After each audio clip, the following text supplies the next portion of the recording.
Assalamualaikum warahmatullahi wabarakatuh. Selamat siang semuanya. Selamat siang Bapak Abdul Aziz selaku dosen manajemen konflik dan teman-teman lainnya yang berbahagia. Baik, saya di sini akan menjadi moderator untuk diskusi kita kali ini yang berjudul memfasilitasi sebagai prosedur penyelesaian dan resolusi konflik.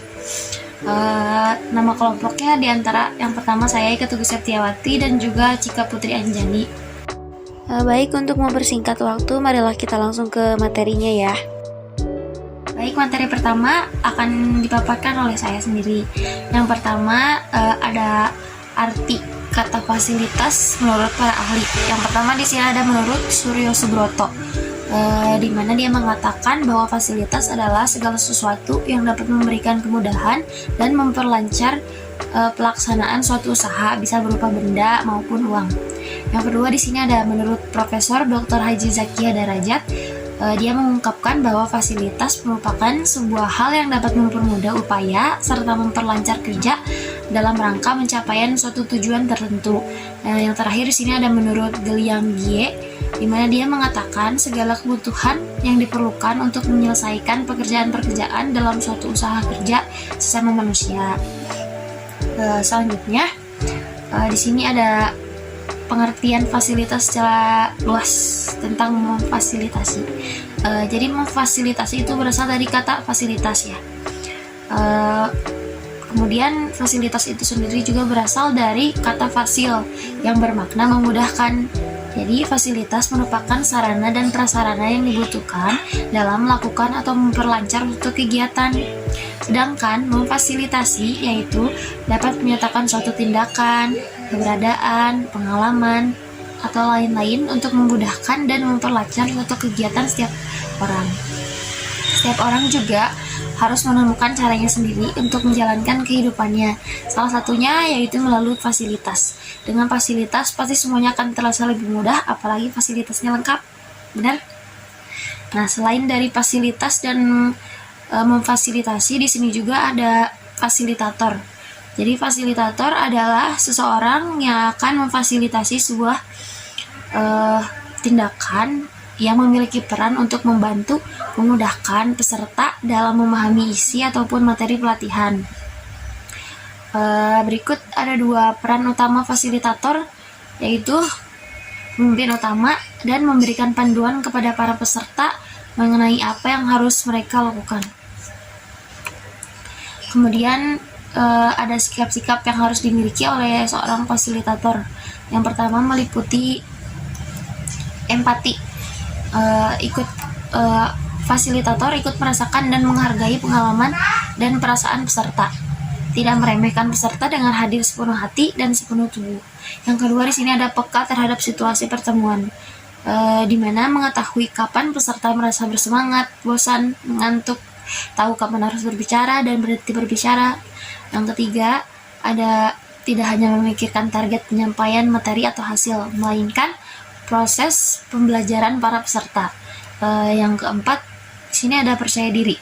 Fasilitator tersebut yakin mampu untuk mengajak bicara para peserta yang lain untuk belajar bersama, tidak malu meskipun harus berhadapan dengan peserta yang berbeda usia, berbeda kelas, berbeda sosial, status ekonomi, pendidikan, dan lain-lain. Baik, selanjutnya akan dipaparkan oleh teman saya. Terima kasih untuk moderator yang sudah mempersilahkan saya untuk memaparkan materi. Materi selanjutnya yaitu pengaruh memfasilitasi sebagai penyelesaian konflik. Ada fungsi dan ada kaitannya. Materi selanjutnya yaitu fungsi fasilitas dalam konflik. Ada pemanfaatan sarana dapat memperjelas pesan dan informasi. Yang dimana pemanfaatan sarana dapat memperjelas pesan dan informasi, sehingga dapat memperlancarkan dan meningkatkan proses hasil perdebatan. Dan adapun meningkatkan dan menggairahkan perhatian, sehingga dapat menimbulkan motivasi interaksi yang lebih langsung antara para oknum yang sedang berkonflik.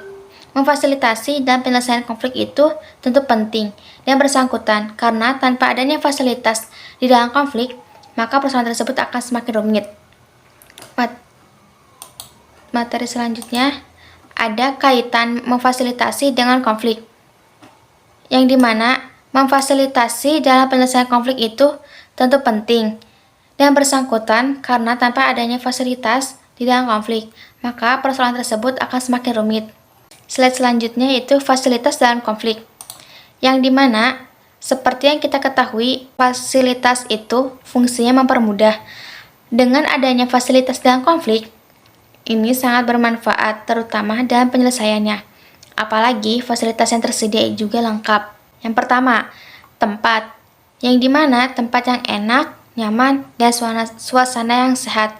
Untuk berargumen tentu membuat otak dan pikiran kita jadi lancar dan jernih, sehingga mampu membuat keputusan yang lebih benar.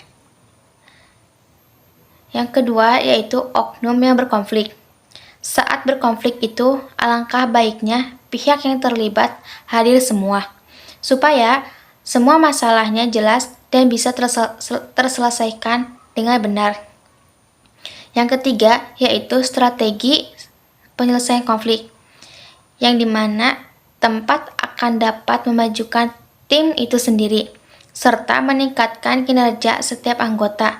Konflik juga dapat membantu tim menghasilkan hal-hal besar, inovasi, dan kreativitas. Saya kembalikan lagi kepada moderator. Terima kasih kepada Teh Cika atas pemaparannya.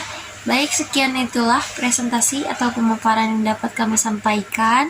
Kurang lebihnya mohon maaf. Jika ada kesalahan, mohon dimaklum, karena kami juga sedang dalam proses pembelajaran. Jika ada yang ingin bertanya, boleh tulis di kolom komentar maupun di grup WhatsApp. Sekian. Assalamualaikum warahmatullahi wabarakatuh.